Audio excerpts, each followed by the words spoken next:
Hi there, this is Rick, and this is just a really quick video explaining what I mean by the Faff scale.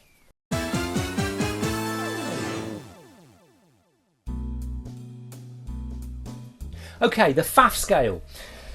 Think of the average man in the street. Now, I said in one of my videos before that if you want to run an allotment or a large garden, you know, like a food producing garden, you have to be a little bit more than the average man in the street. The average man in the street isn't going to really have the time and the inclination and the drive to really get involved with something like an allotment. And so many times people will take on an allotment thinking, yes, we can grow our own food and everything, and within a couple of months they've given it up because they just don't realise how difficult it is. Now, I'm trying to turn that around.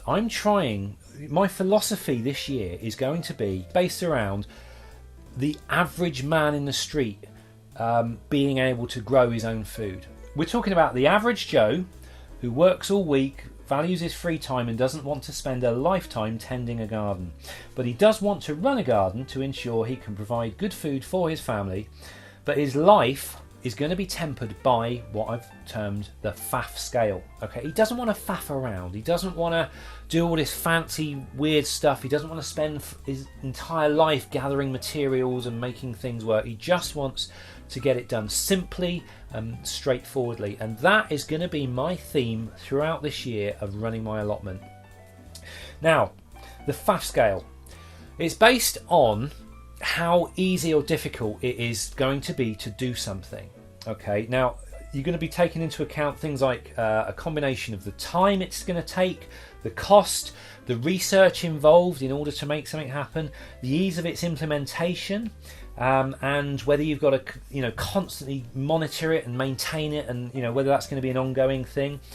It's going to be based on the ease of the gathering of the raw materials in order to make it happen, and it's going to be based on the average man's perception of how obscure, weird, non-mainstream or how alien this idea is going to be.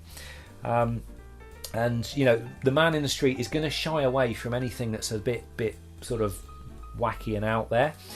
And so that's going to be what I call the Faff scale. And the Faff scale goes from 1 to 10. If it's a 10, then it's just way out there and it's way out of the league of the man in the street. And that man in the street is going to be me this year, okay?